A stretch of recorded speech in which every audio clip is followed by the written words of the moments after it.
Meninas, a gente já viu a nossa identidade como filha amada. A gente já viu o plano de Deus, a vontade de Deus, o caminho para ser uma mulher bem-sucedida, segundo Deus. E agora a gente vai ver uma outra característica da mulher amada por Deus, criada à sua imagem, de uma serva de Deus. Pode colocar, Mari, por favor. Uma mulher corajosa. Então aí a gente viu Josué 1:8, agora Josué 1:9. Não te mandei eu, ser forte e corajoso, não temas nem te espantes, porque o Senhor teu Deus é contigo, por onde quer que andares. Amém. A gente sabe isso quase que de cor. Essa é uma verdade muito profunda da palavra de Deus, que começa com quem é que nos mandou. Não te mandei eu?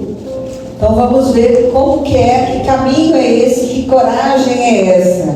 Então próximo, Mari, por favor. A pergunta para você: você é uma mulher corajosa? Alguém falou sou. Onde e para que você precisa de coragem? A gente tem a coragem às vezes para ganhar o mundo, mas será que eu tenho a coragem para dobrar os joelhos? Será que a minha coragem está no lugar certo? Que coragem é essa que eu preciso ter? É isso que nós vamos ver agora. Próximo. Ouvidos apurados. Primeiro, o texto começa: não te mandei eu. Deus chama e Deus dá direção. Ele traz isso até como uma pergunta: olha, fui eu que mandei, preste atenção. Não é uma ideia sua. Não é você que vai fazer as coisas, é eu que estou dando a direção. É o meu caminho. Nós aprendemos a obedecer. É preciso ter coragem para obedecer. Às vezes a gente tem coragem para mandar, para escolher, para falar: eu quero desse jeito. Meu sonho é esse, está aqui, já entreguei para Deus e Deus vai realizar os meus sonhos. Gente, isso não é a coragem bíblica.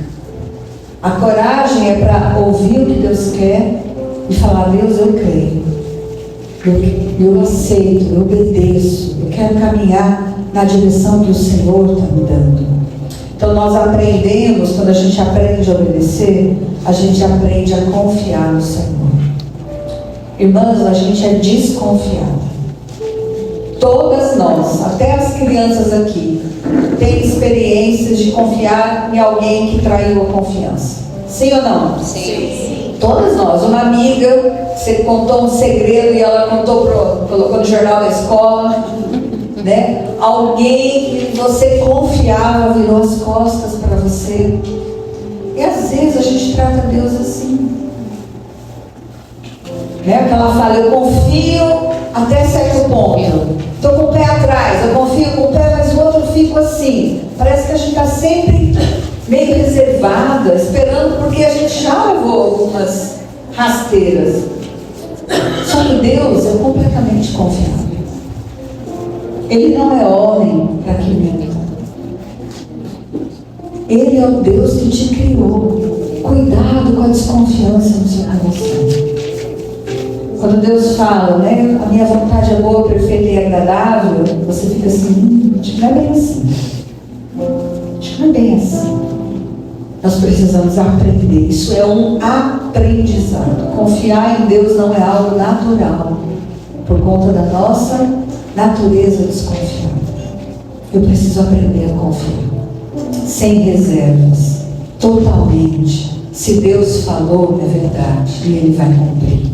Amém. Ele vai cumprir, porque Ele é fiel. O foco no lugar certo. A gente cantou aqui: não olho circunstâncias, né? Olhar para Deus e não nas circunstâncias, em Deus e não nos recursos, em Deus e não nas pessoas. Deus não sai com os nossos exércitos, disse o salmista. Uns confiam em carros e cavalos, nós, porém, confiamos em quem?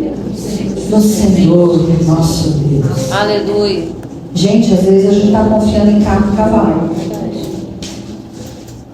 Mesmo que você não tenha cavalo. A gente está confiando em nós, na minha sabedoria, na minha capacidade, nos cursos que eu fiz, na minha inteligência, na minha independência, na minha capacidade de raciocínio, no meu julgamento, nas minhas escolhas. Isso é o que a gente chamaria de autoconfiança, mas nós precisamos ter confiança no alto e não aqui. Nós somos miseráveis pecadores. Maldito o homem que confia no homem, mas bendito o homem que confia no Senhor. Quanto você confia no Senhor? Olha onde você está nessa jornada. Pensa numa criança que vai atravessar a rua segurando na mão do pai. Ela está segura, ela confia. Ela não tem medo. Se o pai anda, ela anda. Se o pai para, ela para.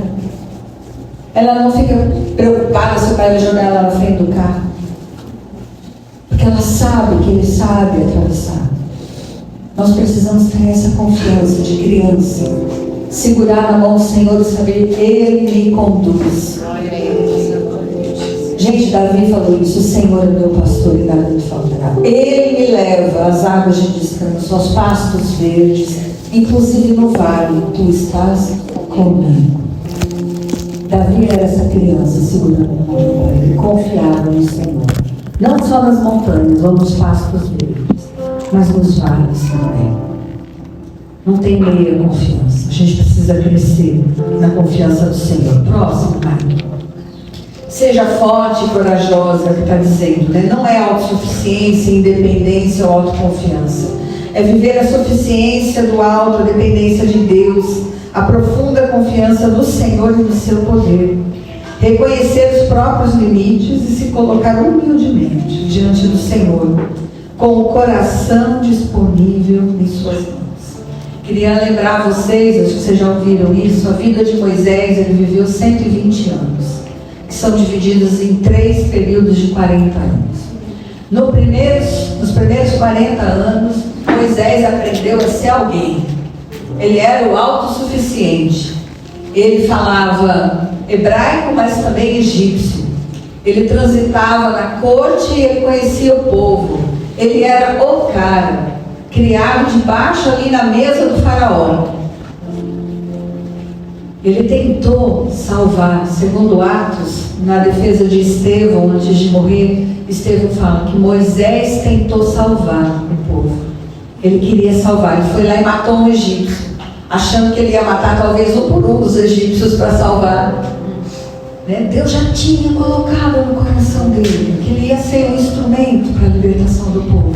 Mas ele estava tentando fazer do jeito dele, matando egípcios por egípcios. Porque ele era autossuficiente. E aí ele saiu fugido. Os próximos 40 anos, onde é que Moisés passou, gente? Pastoreando quem? Ovelha e gado. Se nos primeiros 40 ele aprendeu a ser alguém, nos próximos 40 ele aprendeu a ser ninguém. Eu não sei se você já passou pela escola de ser ninguém. É tão desconfortável. É tão desconfortável. É quando a gente reconhece que a gente não é nada. A gente não é nada. O Senhor coloca a gente nessa lição muitas vezes. Quando o nosso coração começa a ficar soberbo, quando a gente começa a achar que é do tamanho de Deus, quando a gente começa a achar que é maior ou melhor do que os outros. A palavra diz que Deus abate o soberbo, mas dá graça aos humildes. Moisés precisava aprender o que era ser humilde, então ele foi cuidar de gado. Mas aí teve os últimos 40 anos. Se nos primeiros 40 ele achava que ele era alguém, nos próximos 40 ele descobriu que ele não era ninguém. Nos últimos 40 ele descobriu que Deus é tudo. Deus é tudo. Deus manteve o mesmo chamado que ele sabia, que ele sentia, que ele entendia muito mais ou menos nos primeiros 40 anos. E se você lê o chamado de Moisés, ele fica discutindo com Deus. Eu não vão acreditar em mim. Gente, lembra que a gente falou de autoimagem e identidade? A autoimagem de Moisés estava lá embaixo. Mas ele tinha uma identidade, ele era servo do Deus Altíssimo. Que ele aprendeu lá no deserto de Midian, cuidando de gado. E Deus falava, eu estou te mandando. Você vai falar o que eu mandar. Você vai aonde eu mandar. Não é você, Moisés, presta atenção, porque eu sou tudo. E Moisés libertou o povo no deserto, quando ele aprendeu que Deus era tudo. Irmãs, em que fase dos 40 você está? Será que você está nos primeiros 40 achando que você é a melhor bolacha do pacote? O arroz da festa? Se você é a pessoa que vai salvar Cuiabá para Jesus? Será que você está pensando que é você que edifica a igreja de Jesus? Será que você está na fase onde o Senhor está te ensinando que você não é ninguém? Às vezes Deus faz isso com uma doença, com uma limitação. Gente, não é fácil. Eu estava contando para a Silvia, eu tenho um problema muito sério de visão. Eu uso lentes que são caríssimas, têm que ser trocadas todos os anos. E sem a lente eu sou um perigo. Eu me corto, eu caio, eu me perco. É um trem. Deus tem me ensinado com os meus olhos que eu não sou ninguém. Que eu não sou ninguém. Ele colocou um limite para mim. Filha, você pode ficar 4 horas com a lente. Depois você se resume a sua insignificância. Já orei 3 vezes, que nem Paulo. Acho que eu orei 30 vezes, porque Paulo 3 bastava. Para mim precisava ser 30. Tira esse espinho da carne. E o Senhor, filha, a minha graça te basta. Eu quero você ceguinho. E eu vou te usar ceguinho. Porque eu não sou ninguém, mas Ele é tudo. Ele é tudo. Mas eu tenho muito medo quando eu vou no retiro, que alguém pense que eu sou um barro melhor do que quem está sentado. Nós somos do mesmo Pai. Todas nós somos ovelhas. Só tem um pastor. O resto é ovelha. Algumas com a lã engroquecendo, outras com a lã mais bonita. Gente, mas é tudo ovelha do mesmo pastor. Nós não somos ninguém. Mas nós cremos num Deus que é tudo. É Ele. É sobre Ele, não é sobre nós. A palavra é sobre Ele, não é sobre nós. Nós somos criaturas, criadas para adorar Ele. Não é a glória, não é para nós. Não é sobre nós, irmãos. Precisamos aprender as lições de Moisés. Nós só vamos ser úteis a Deus quando a gente entender que Ele é tudo. Aprenda logo. Não espere chegar aos 120 anos. Aprenda antes dos 80, né, para servir a Deus cada vez melhor. Próximo. O temor correto. Não temas e nem te espantes. As falas de Deus devem ser seriamente ouvidas. Crer na palavra de Deus é arma contra o medo. A fé combate o medo. Olha o texto de João. No amor não existe medo. Antes, o perfeito amor lança fora o medo. O medo produz tormento. Logo, aquele que teme não é aperfeiçoado no amor. Nós amamos porque Ele nos amou primeiro. Irmã, se eu perguntar aqui, todas nós temos medo. Deus quer transformar o meu medo e o seu em temor. Não é a mesma coisa. Não é a mesma coisa. O amor, o medo paralisa. Te impede de fazer aquilo que Deus te chamou para fazer. Mas o temor te fortalece.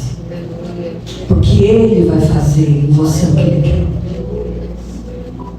Pensa nos teus medos. Olha para Ele e entenda que Deus quer transformá-los em temor. Pode colocar o próximo. Quero falar um pouco mais sobre o medo. O medo é um sentimento humano. Foi a primeira emoção difícil após o pecado, lá em Gênesis. Adão fala assim: eu me escondi, porque eu ouvi a tua voz, eu tive medo e me escondi. Gente, o medo fez ele se esconder de Deus, a criatura se escondendo do Criador. É absurdo, isso é um negócio absurdo. Só que desde Adão, eu e você, a gente tem feito a mesma coisa. A mesma coisa. Vou contar do Samuel de novo. Ele pequenininho, ele sumia de vez em quando. Eu achava ele debaixo da mesa, antes do almoço, viu, Júlia? Ele fazia isso com Danone, escondido embaixo da mesa. Aí eu ficava assim, por que esse menino vai comer debaixo da mesa? Porque ele sabe que não era a hora de comer Danone. Sem eu falar, sem eu brigar, sem nada, sem eu nem ver, ele tinha consciência de que ele estava errado. E por ele saber que estava errado, ele se escondia.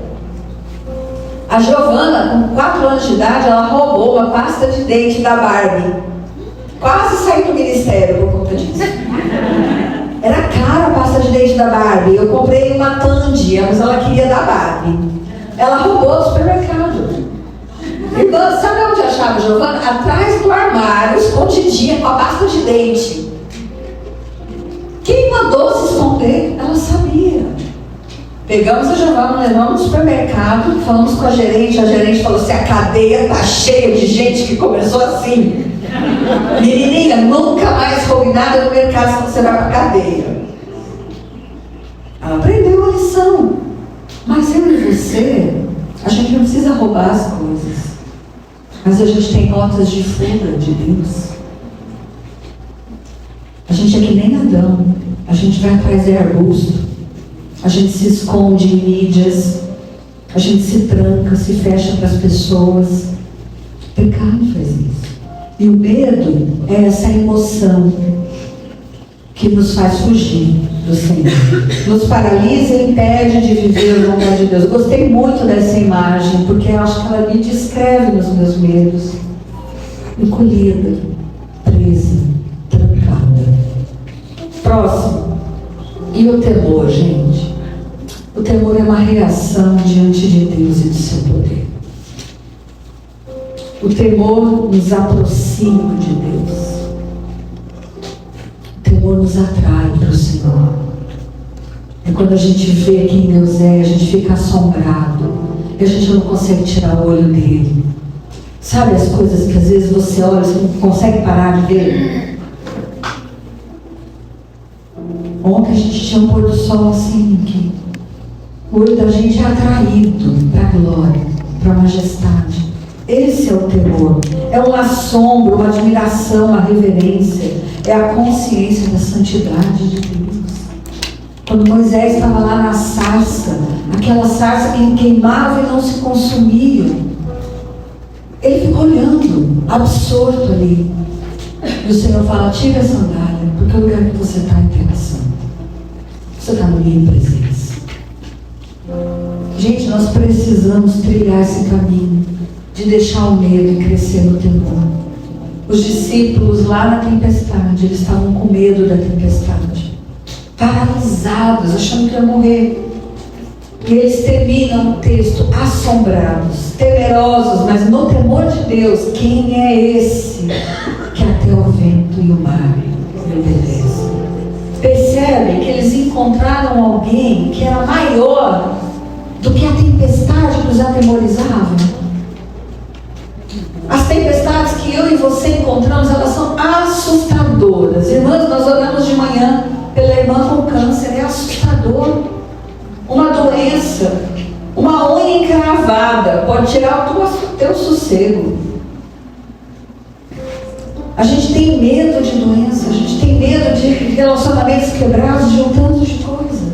A gente precisa encontrar aquele que é maior do que essas coisas. Aleluia. Maior do que o seu pior medo. A gente está falando de pescadores que estavam no rio, no mar, lá com Jesus no barquinho.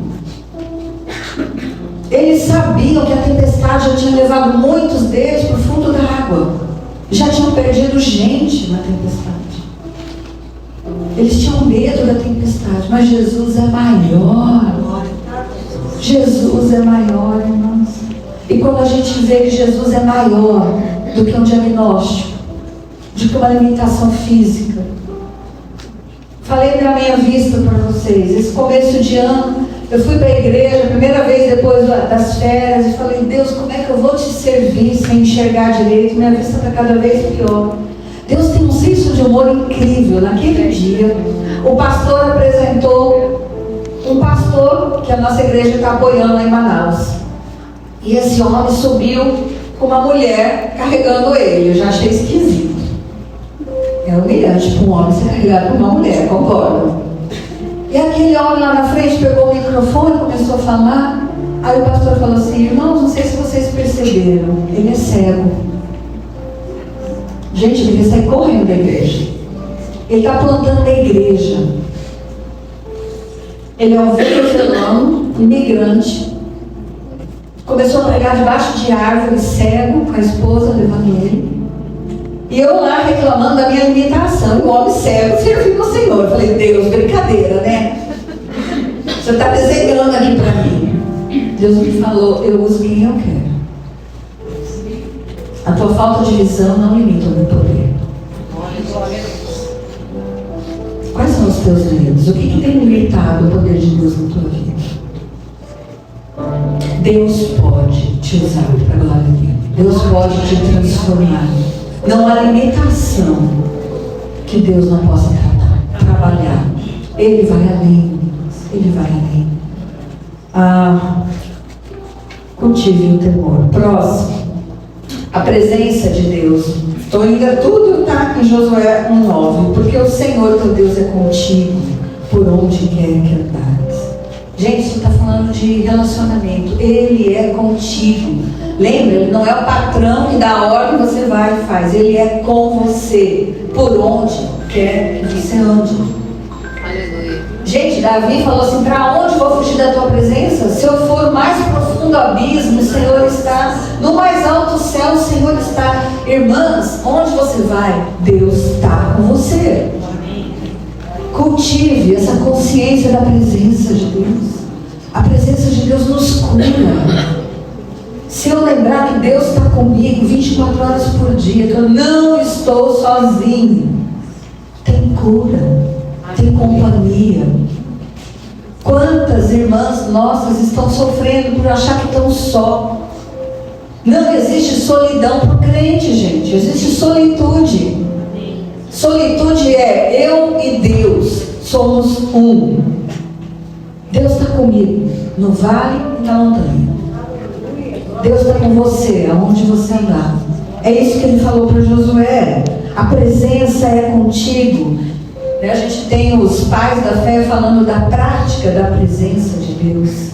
A gente precisa praticar. Eu preciso falar: Deus, o Senhor está aqui. Tem um pastor que eu gosto muito, ele fala assim: põe a mão no coração e fala: Senhor, obrigado, porque o Senhor habita aqui. Vamos fazer isso? Senhor, obrigado, porque o Senhor habita em mim. Amém? Amém. Irmãs, presença de Deus. A gente fala que é da casa de Deus, na igreja. Mas Deus não está na parede. Deus não está no templo, porque nós somos templo. A presença de Deus está aqui. E onde tiver 2 ou 3, o Senhor está, porque Ele está aqui. A gente precisa parar de santificar a construção e lembrar que nós somos templo e santificar o templo. Nós somos chamados a ser santos, santas, porque somos templo do Espírito. Templo do Espírito. Pratique a presença. O foco é na presença de Deus e não nas circunstâncias ou nas pessoas. Próximo, Mário, por favor. Como anda o seu temor a Deus? Como anda a consciência da sua presença? De novo, como você pode reagir ao que estudamos agora, de forma a crescer em coragem e no temor do Senhor e na prática da sua presença? Vou deixar essa pergunta e daqui a pouco a gente vai responder 2 juntas, tá? Então nós vimos a nossa identidade, Mário, por favor, a próxima. Como filha amada de Deus, uma mulher bem-sucedida e uma mulher corajosa. Vamos para a próxima agora. Uma mulher excepcional. Olha o texto. E não vivam conforme os padrões deste mundo, mas deixem que Deus os transforme pela renovação da mente, para que possam experimentar qual é a boa, agradável e perfeita vontade de Deus. Todas nós já ouvimos e decoramos esse texto, a maioria.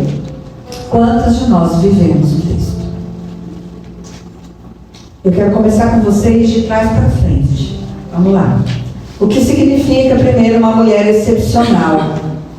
Você tem vivido a boa, perfeita e agradável vontade de Deus? Você tem vivido a boa, perfeita e agradável? Nós vamos destrinchar esse pedaço agora. Boa, perfeita e agradável. Está ali um pedaço do versículo. Boa.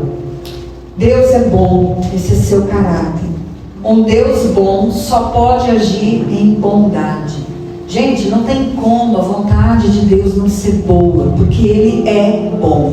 Não é que Deus tem lapsos de bondade. Ele não consegue não ser bom. É caráter. É quem Ele é. Então todos os planos dele são bons. Por isso a vontade dele é boa, porque ela combina com Ele. Ela reflete quem Ele é. A gente precisa tomar cuidado, porque às vezes a gente tem medo da vontade de Deus. A gente desconfia. A gente acha que ela não é tão boa assim.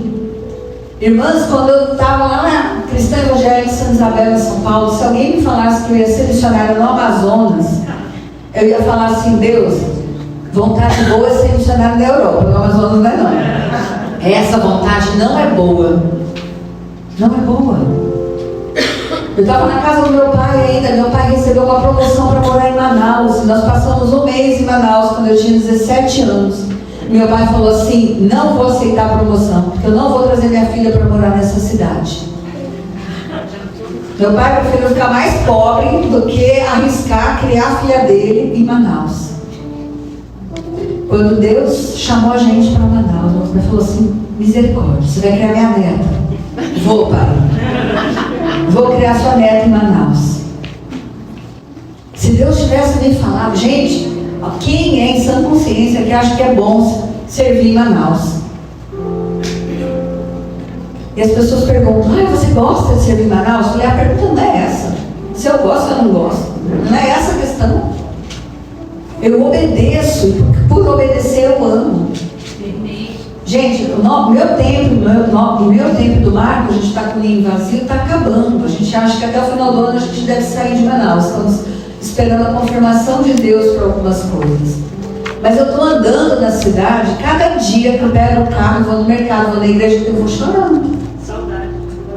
Eu nem saí de lá, já estou com saudade.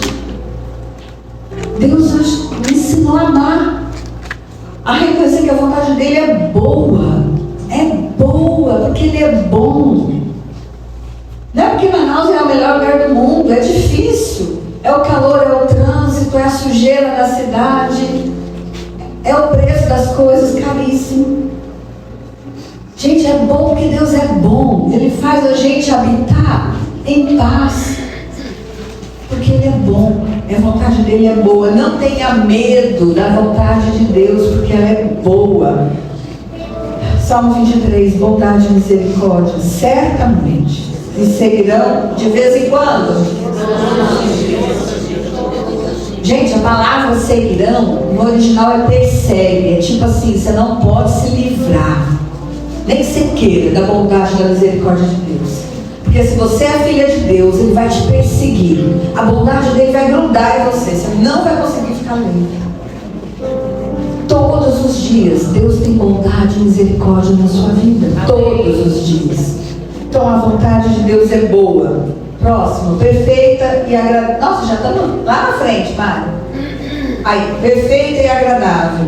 Perfeita, porque Deus é perfeito. Ele não erra. Sejam perfeitos como é perfeito o Pai de vocês que está no céu. Gente, a palavra perfeito não é alguém que deixou de ser pecador. Nós vimos ontem que nós somos santos e pecadores.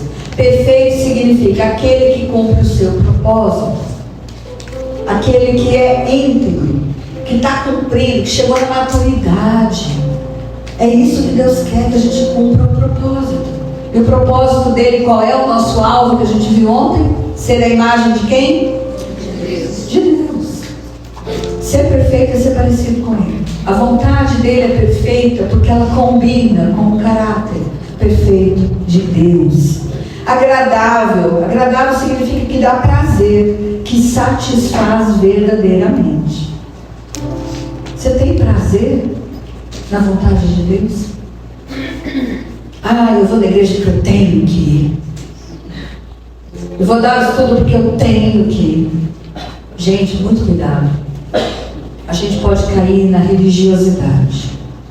A gente pode estar frequentando a igreja, a gente pode estar fazendo devocional que tem que fazer. Tudo aquilo que tem que tem um peso, como se eu não tivesse escolha.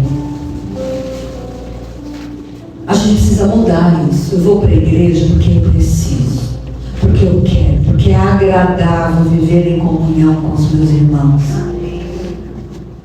Você não sabe ir na igreja.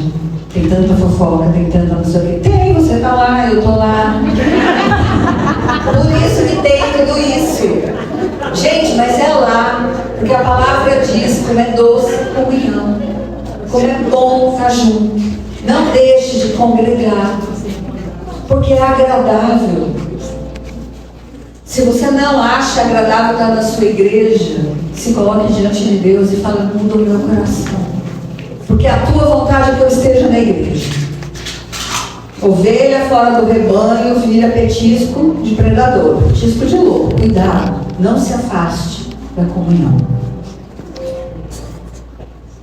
Não vá no eu tenho que ir. Você pode fazer a mesma coisa, mas a atitude precisa ser diferente. Eu vou porque eu quero adorar a Deus. Eu não vou para a igreja porque eu tenho que dar aula, porque eu tenho que falar com as crianças, porque eu sou esposa de pastor, eu tenho que ir. Por que eu vou falar? Não veio. Isso nos adoece, essa mentalidade do eu tenho que ir. Porque o Senhor quer ser adorado voluntariamente, de coração entregue a Ele. Cuidado, a vontade dele é boa, perfeita e agradável. Converse com ele se não está sendo assim. Você crê, é que eu estou falando de fé, que a vontade de Deus para a sua vida é sempre boa, perfeita e agradável? Sim ou não? Sim. Você que disse. Se a vontade de Deus é boa, perfeita e agradável, próximo, né? Por que não a temos experimentado? Tem coisas na minha vida que eu não estou entendendo, parece que não está ainda boa, perfeita e agradável. Por quê? Viver a vontade de Deus é resultado do que vem antes. Existe um caminho, existe um processo. Eu falei que eu peguei Romanos 12 de trás para frente. Nós falamos do resultado. Mas como é que eu chego lá? Gente, não é mágica, tem um caminho. Falei para vocês que Deus é didático. Ele coloca ordem nas coisas. Você quer experimentar a boa, perfeita e agradável vontade de Deus? Você tem que viver o que está antes. Causa e consequência, semeadura e colheita. Vamos ver o que está antes? Próximo, vai. O caminho para a vontade de Deus. Eu gastei bastante tempo procurando as imagens, porque eu gosto muito, é muito visual. O que tem ali naquela imagem, gente? O que é aquilo? Isso, a borboleta sai do casulo, sai do casco. Isso chama um processo de metamorfose. É exatamente essa palavra que está escrita em Romanos 12. Metamorfose. Então nós vamos ver um pouquinho o que é isso, esse caminho. Portanto, irmãos, pelas misericórdias de Deus, peço ou rogo, em outras versões, que ofereçam o seu o quê? Corpo. De novo, o seu o quê? Corpo. Como sacrifício vivo, santo e agradável a Deus. Esse é o culto racional de vocês. Gente, Deus, olha o que está dizendo. Oferecer o corpo é culto a Deus. O povo do passado pregava o seguinte, passado bem passado, tá? Que o corpo, ele não tem nada a ver com o espírito. Eu adoro a Deus com o meu espírito e faço o que eu quiser com o meu corpo. Isso é ideia, eu não lembro se é maniqueísmo, tem um ismo aí da filosofia que explica isso. Isso é ideia lá de trás, mas é ideia nossa hoje também. Adorar a Deus é algo do espírito. O meu corpo não tem nada a ver com isso. Então a gente nunca leu Romanos 12. Porque ele está dizendo, se você quer experimentar qual é a boa, perfeita e agradável vontade de Deus, ele está rogando pela misericórdia de Deus. Paulo está desesperado, ele está procurando as palavras para ver se o povo entende. Gente, Deus tem uma vontade boa, vocês estão olhando para o lado errado. Eu vou explicar para vocês como é que chega lá. Consagre o seu corpo a Deus. Traduzindo o versículo que ele está falando, consagre. Sabe por quê? Você não é um espírito desencarnado. O Espírito de Deus, ele está no corpo. Jesus teve o corpo, ele encarnou. O Evangelho é encarnado. Jesus Cristo habita em corpos humanos. Nosso corpo precisa ser consagrado, porque tudo que eu e você temos é a glória do Senhor. E eu preciso oferecer o meu corpo como sacrifício vivo. Por isso o versículo de ontem. Se alguém quer vir em pós mim, a si mesmo, se negue, tome a sua cruz. Não precisa. Gente, sacrifício não tem jeito de simplificar ou deixar mais suave essa palavra. Sacrifício é sacrifício, é para a cruz. Eu preciso crucificar minha carne. Literalmente a carne. Irmãs, nós temos lutado. Nós temos grandes apetites no nosso corpo que estão fora de controle. Os olhos. Antes eu via homens tirando roupa de mulher na igreja sem tocar nelas, só de olhar. Hoje eu vejo mulheres tirando roupa de homem dentro da igreja. Você já viu isso? É verdade. Os nossos olhos precisam ser consagrados ao Senhor. Cuidado como você olha para os outros, como para os homens. Os nossos olhos precisam ser santificados. Está cheio de adultério dentro da igreja. Sem ir para a cama. Adultério aqui, ó. Você já ouviu uma mulher falando, eu durmo com meu marido pensando no ator não sei qual? Que isso, gente? Isso é pecado. Isso é pecado. Isso é um corpo que não foi consagrado a Deus. Gente, é sério. O seu olho é santificado. Jó, ele disse assim, fiz aliança com os meus olhos. Como, pois, os colocaria numa donzela? Jesus fala, os seus olhos são a lâmpada do seu corpo. Onde você está colocando o teu olho, mulher? O que você está olhando? Porque a cobiça vem pelo olhar. A cobiça gera um descontentamento. Você fica descontente com o que você tem e começa a querer ter o que o outro tem. Você começa a desejar a família do outro, os dons do outro, o ministério do outro. E vai criando uma amargura lá dentro. A Rúbia estava cantando? Podia ser. Podia não, viu, Rúbia? Eu prefiro você. Nossa, por que é só elas que tocam? Por que é só porque a Vanessa que fica lá tocando? Por que não me chamaram? Isso é cobiça dos olhos. Isso é pecado. Sacrifício vivo, consagre o seu corpo a Deus. Consagre o que entra na sua boca, gente. A gente come demais. Não é para ter nutrientes, mas é para satisfazer a ansiedade. A comida hoje não é para alimentar o corpo, é para aplacar a ansiedade do meu coração. Isso é comigo também. Se eu estou triste, coitado da minha geladeira. Pode botar cadeado que eu arrebento. É isso, nós somos assim, a gente precisa consagrar o nosso apetite. Consagrar a Deus, Senhor, me ajuda, cuidar do corpo que é templo do Espírito. Templo do Espírito. Vamos para frente. Próximo, Mari, por favor. A consagração do corpo, já falei aí, né? Deus nos transforma de dentro para fora. Mas nós trabalhamos de fora para dentro. Gente, se a nossa vida está desorganizada, se a gente precisa de transformação, de cura, é de fora para dentro que a gente faz. Deus vai de dentro para fora. Mas eu começo a arrumar as coisas visíveis. Eu começo arrumando a minha rotina.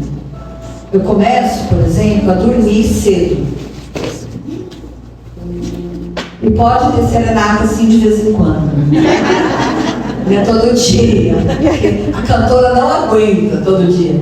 Gente, Deus criou o meu corpo, o seu corpo perfeito. Quando o sol se põe, você começa a produzir aquele bendito, maravilhoso hormônio. Chama como? Como, gente? Melatonina. Melatonina. Ele começa a ser produzido a hora que o sol se põe. Ele é o hormônio para você hibernar, que vai te ajudar a entrar no bendito sono REM, que descansa, que reseta o seu organismo. Se você for dormir, o sol se põe que horas, irmãs? 6. Se você for dormir à meia-noite, quantas horas de melatonina você perdeu? 6 horas. Aí você fala assim, amanhã eu durmo até mais tarde. Mas deixa eu te contar uma coisa. Quando o sol nasce, acabou a melatonina. Seu corpo produz um outro hormônio. Quem sabe o nome dele? Cortisol. Sabe para que é o cortisol? Para te dar energia, pra você trabalhar. Então não dá para dormir com cortisol. A qualidade do seu sono com cortisol é péssima. Irmãs, se a gente não aprender a dormir, a gente não tem energia para o trabalho. Nós estamos usando errado o corpo que Deus nos deu.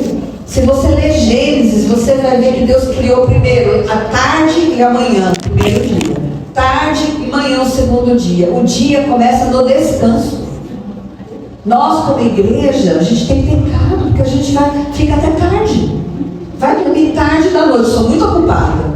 E aí você discute com Deus. Deus, meu dia tem que ter 50 horas. Mas ele te deu um dia de 24. E ele botou o sol e a lua, e ele não vai mudar aquilo que ele criou. Não é Deus que precisa mudar, é você que precisa mudar. E usar a melatonina que Deus te deu. Se você não usa a melatonina, você engorda sem comer. Às vezes você muda a dieta, você faz exercício e não perde peso. Sabe por quê? Você não está usando a melatonina. Não adianta. Meu irmão vai dormir 2h30 da manhã. Ele falou, eu tomo comprimido de melatonina. Não é a mesma coisa. O que Deus criou é muito mais perfeito. Usa o que Deus fez. Coloque em ordem a sua rotina. Alimentação do jeito certo. Café de rei, almoço de príncipe, janta de mendigo. É sério, gente. Por quê? De manhã eu preciso ter carboidrato e proteína para que o cortisol funcione, para eu ter energia para trabalhar. Nossa melhor refeição precisa ser o café.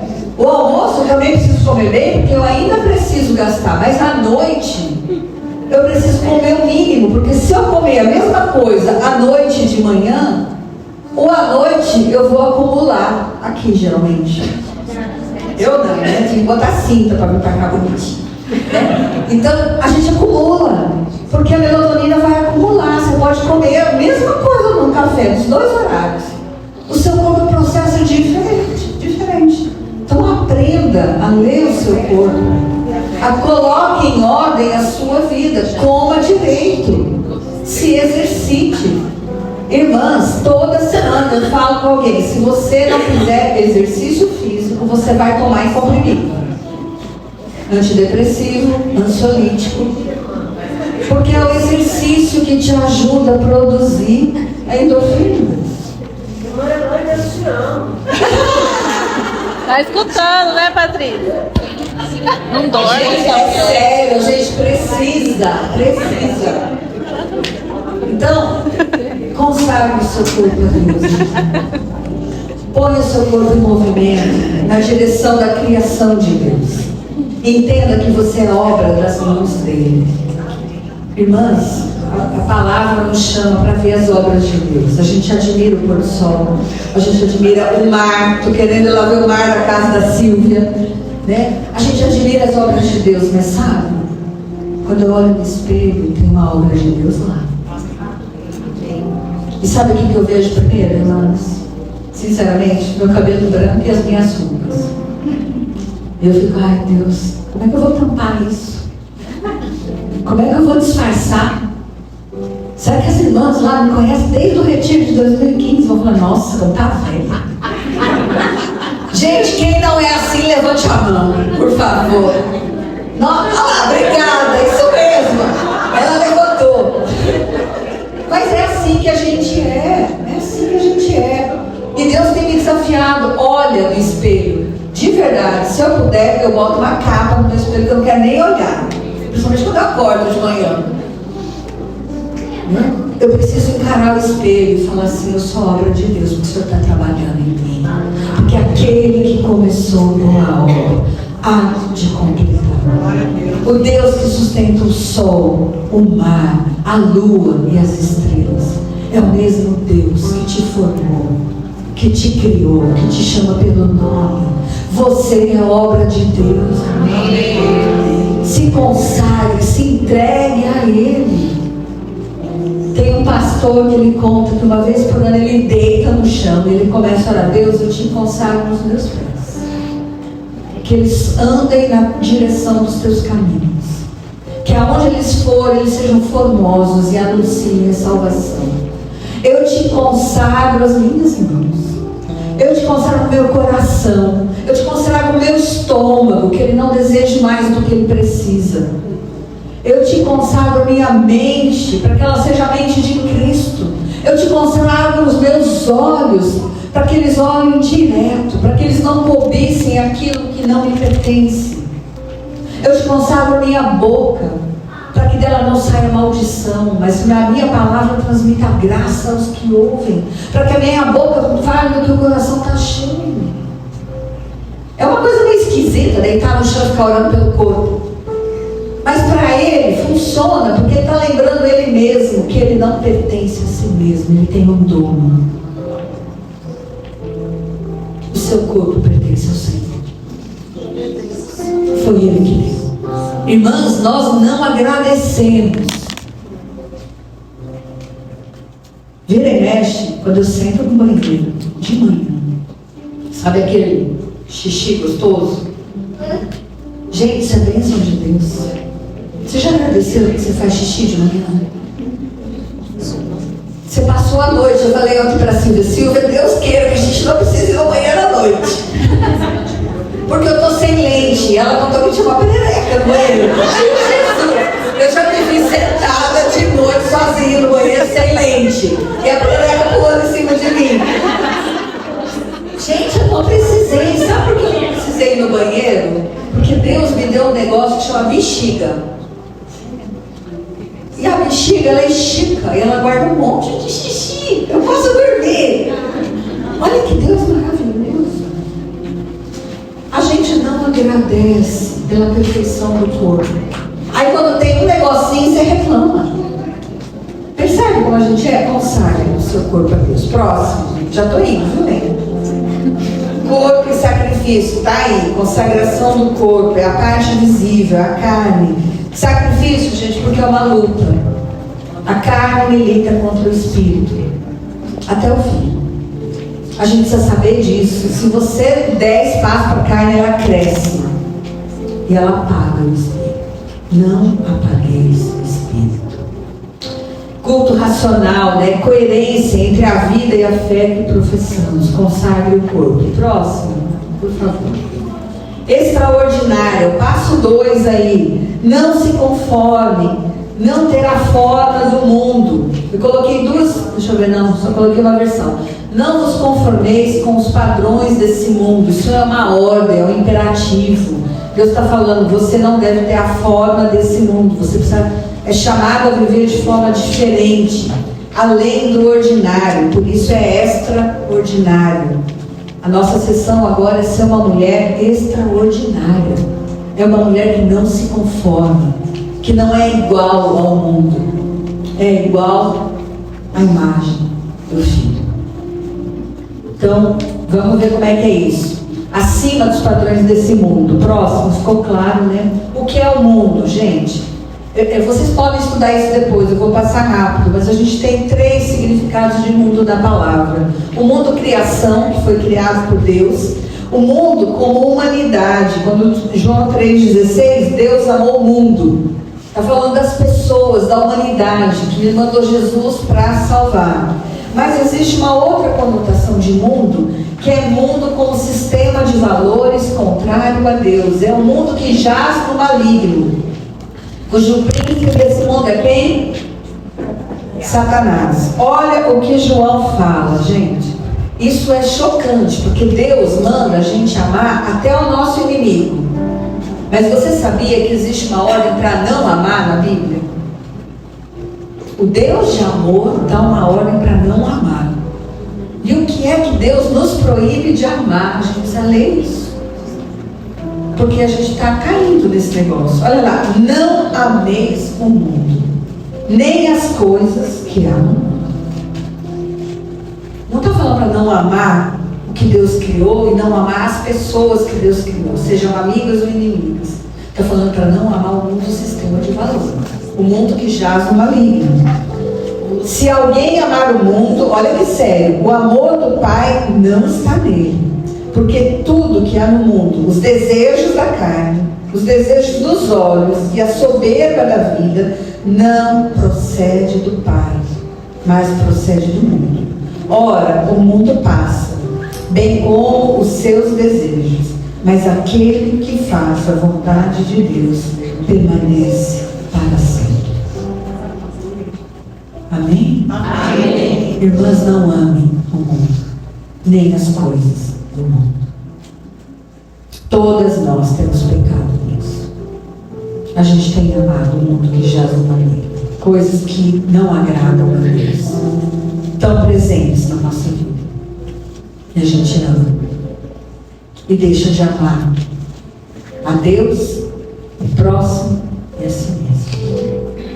O mundo jaz no maligno, está ali. Satanás é o príncipe desse mundo. Então a gente precisa não amar. Próximo. Metamorfose.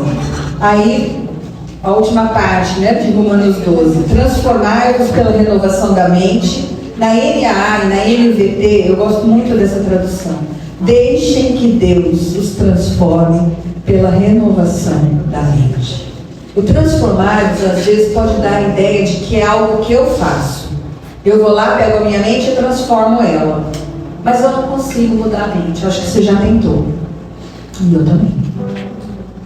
Então, no original está na voz passiva. É deixe que Deus transforme.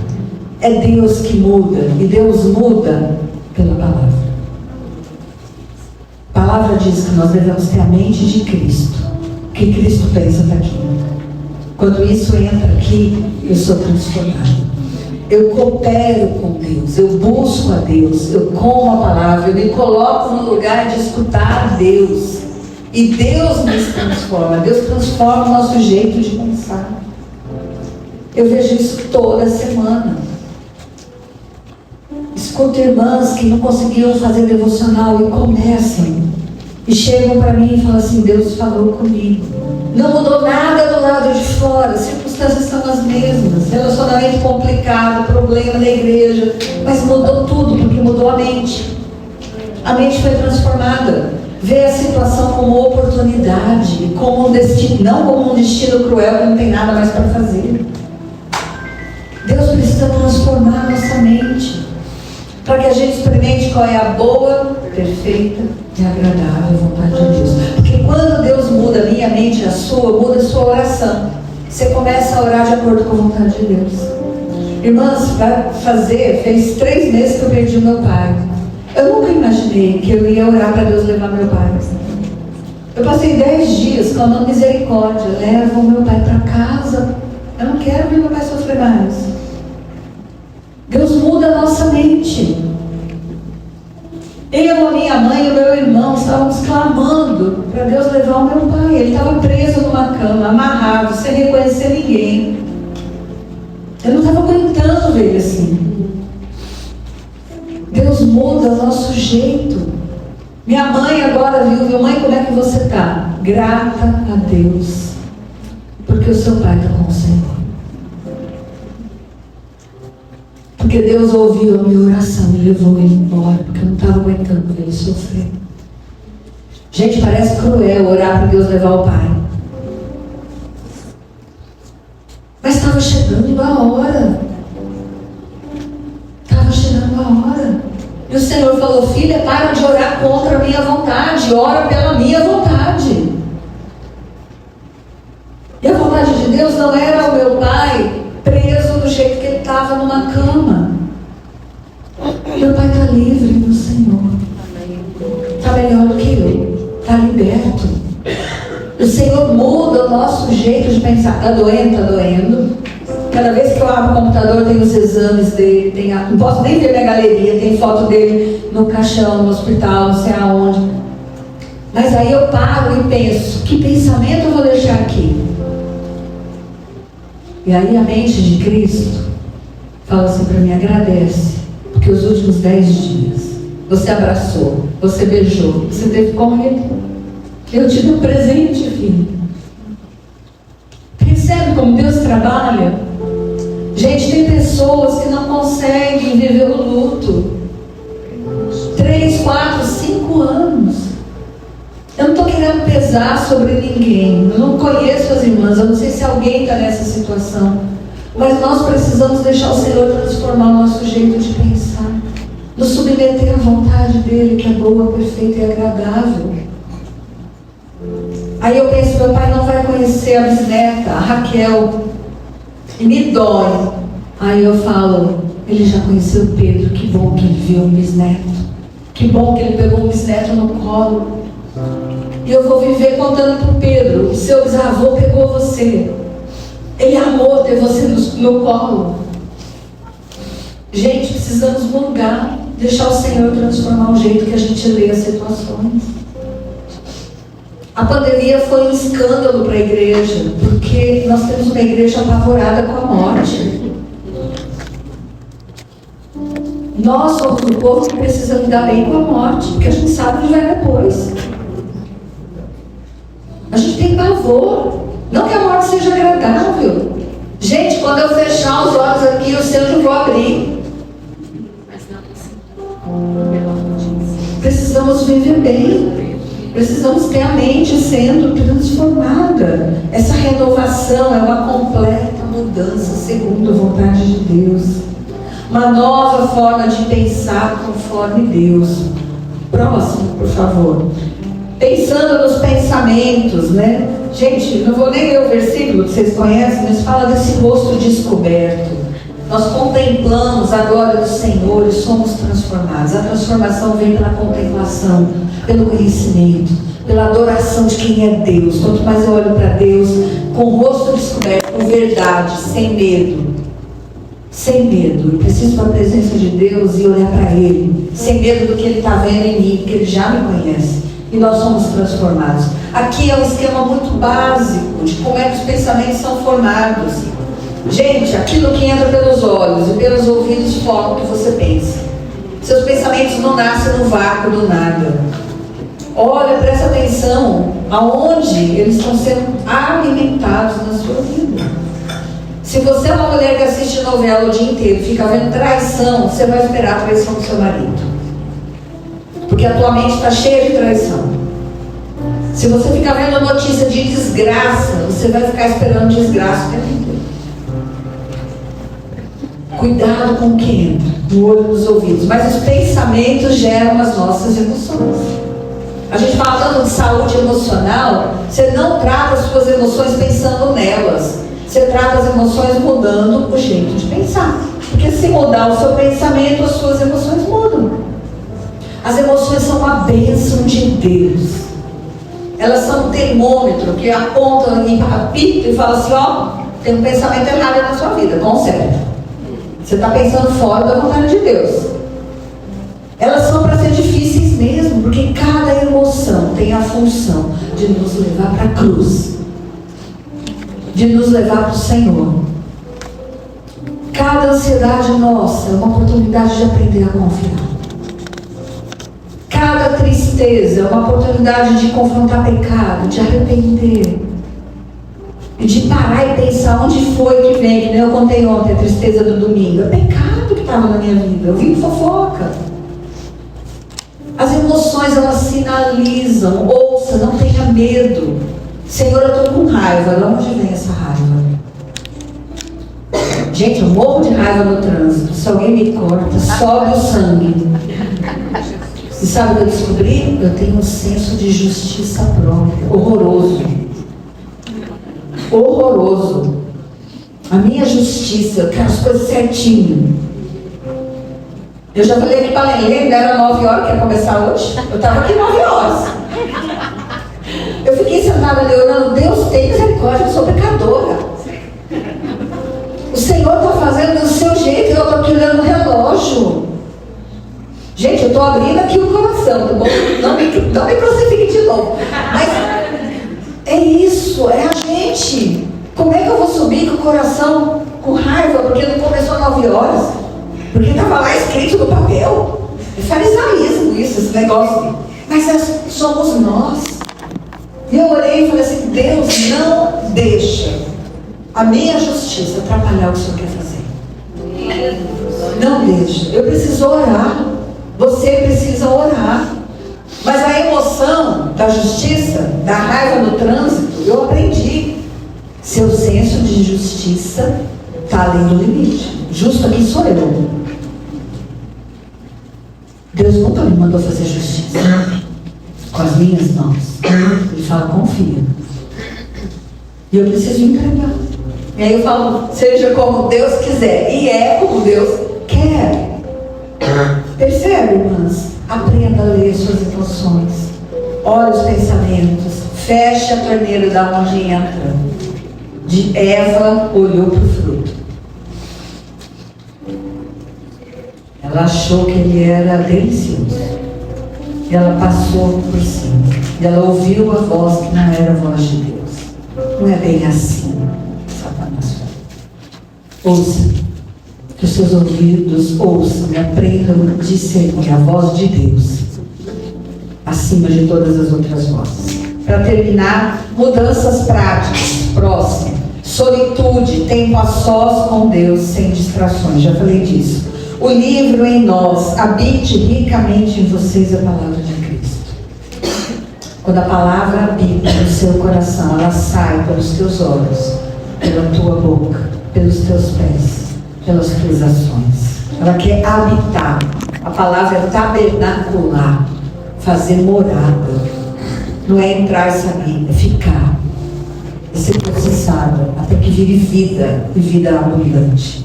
Vida de oração. A irmã Lourdes já deu essa aula hoje de manhã, né? Somos transformadas enquanto oramos. Gente, a nossa oração não muda a vontade de Deus, porque a vontade de Deus é boa, perfeita e agradável. Mas ela nos alinha com a vontade dele. Quando a gente ora, nós somos transformadas. A nossa fé aumenta. E a gente passa a ver aquilo que é invisível. A gente passa a ver o amor de Deus. A gente começa orando por câncer. A gente começa vendo o que Deus faz na história de alguém com câncer. A gente começa a ver salvação. A gente começa a ver transformação em outras áreas. A gente começa a ver que o corpo não limita a ação de Deus. A oração nos transforma a imagem do Senhor. Então precisamos orar. Enquanto Jesus orava, a aparência do seu rosto se transfigurou. A palavra é metamorfose. Jesus estava falando com o Pai, o seu rosto resplandeceu. Quando você fala com o Pai, existe uma metamorfose. Você está deixando de ser lagarto, passando a ser borboleta. Mais ou menos isso que acontece. Isso é prático. Por que a gente ora tão pouco? Porque a gente ainda não descobriu o que é oração. A gente quer do nosso jeito. E a oração nos força a crer que o jeito de Deus é melhor. O jeito de Deus é melhor. Próximo. Passo 4. Esse é o último exercício de hoje. Troque as mentiras do mundo ou do diabo pelas verdades do reino de Deus. Gente, esse é um exercício que eu passo para todo mundo que eu acompanho. Quase todo mundo em aconselhamento. Se você aprender a fazer isso, vai ser uma mudança, às vezes, de chave na sua vida. É muito simples. Pega o papel, passa um linho de um lado, escreve o que... Nossa, tá difícil de ler, né? O que você pensa. O palavra é do lado de cá, desconfigurou ali, né? Pega um pensamento seu no final do dia. Ninguém me ama. Não é assim que às vezes a gente chega no final do dia? Ninguém me ama, ninguém cuida de mim, ninguém me vê. Põe o seu pensamento lá, um só por dia. Do outro lado, o que Deus diz sobre isso?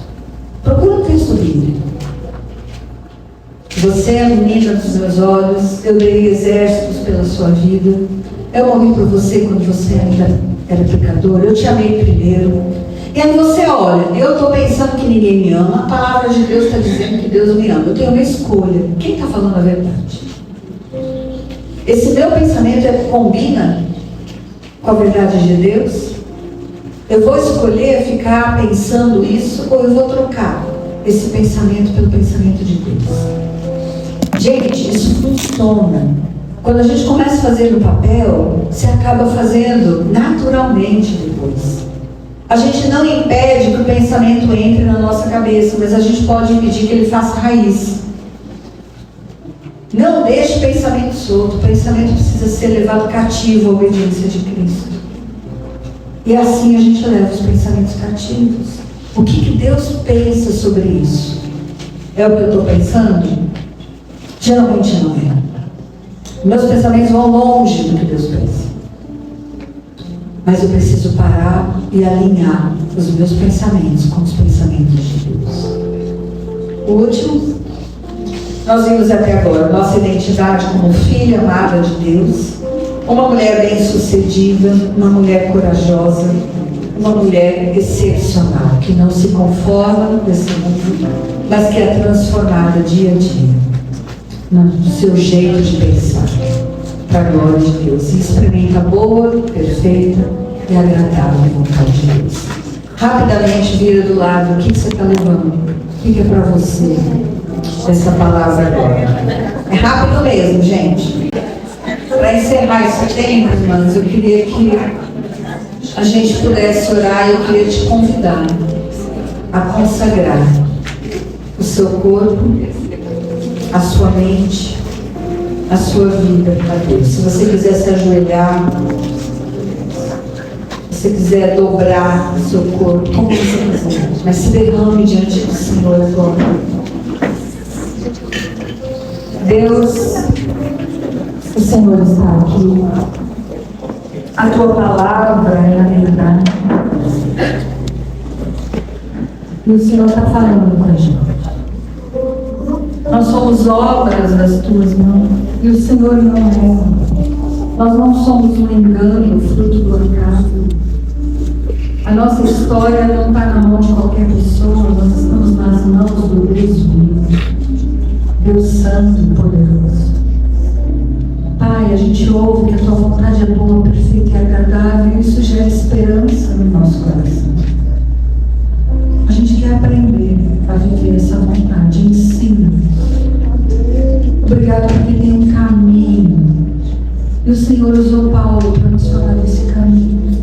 Então agora, em nome de Jesus, nós queremos consagrar o nosso corpo ao Senhor como sacrifício vivo, santo e agradável a Ti. Deus, toma os nossos olhos, a nossa mente, a nossa boca, os nossos pés e as nossas mãos, o nosso coração, o nosso apetite, seja ele em que nível for. Nós entregamos e consagramos ao Senhor, entendendo que tudo que temos, tudo que somos é para o Senhor. Tudo que temos vem do Senhor. O nosso corpo funciona, nós estamos aqui porque o Senhor nos permite andar, pensar, falar. E a gente não agradece. Tem misericórdia, nos perdoe pela nossa ingratidão. Perdão a Deus, porque quando a gente olha no espelho, a gente só critica. A gente não consegue ver que nós somos obras das tuas mãos.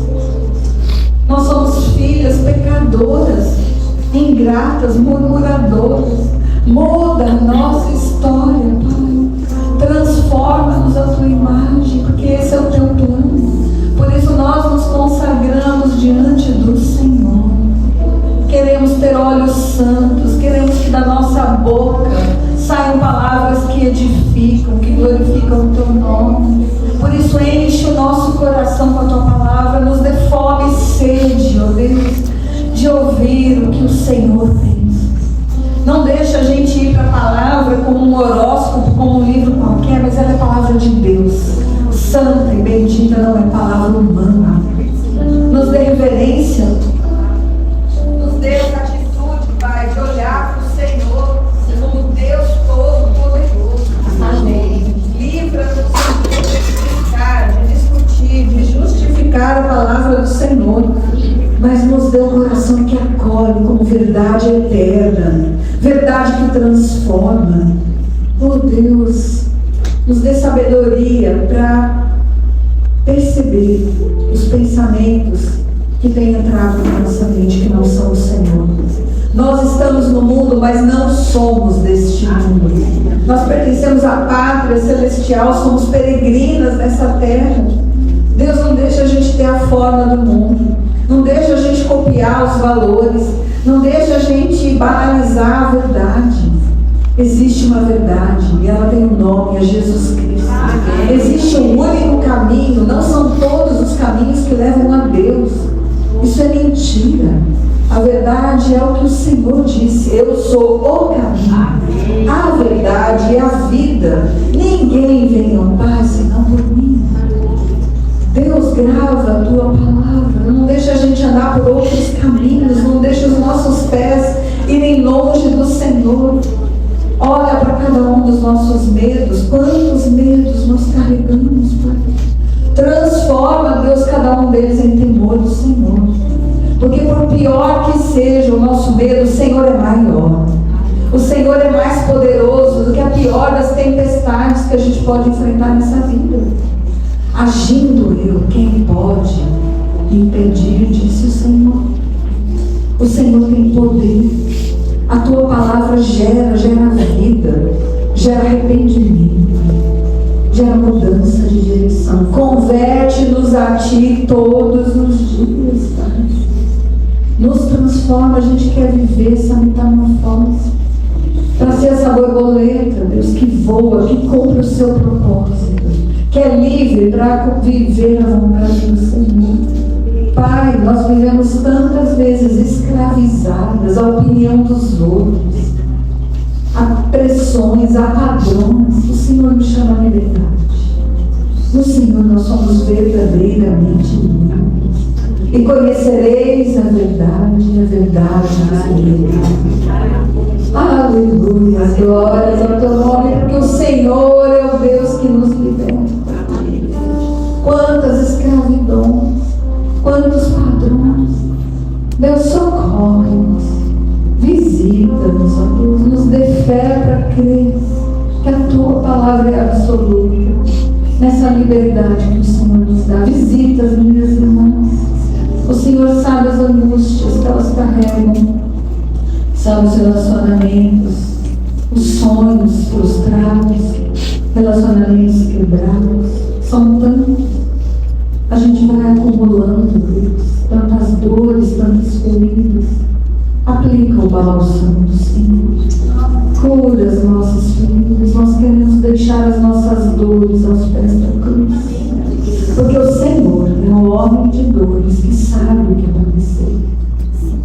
E na tua cruz o Senhor levou todas as nossas enfermidades, todas as nossas iniquidades. O teu perdão é real. E o Senhor nos faz novas criaturas em Cristo Jesus. Nos ajude a crer que as coisas velhas realmente passaram. Eis que tudo se fez novo. Todos os dias o Senhor nos dá um dia novo. Um dia para aprender mais contigo. Um dia para viver a tua vontade. Um dia para estar aos teus pés. Oh Deus, louvamos o teu nome.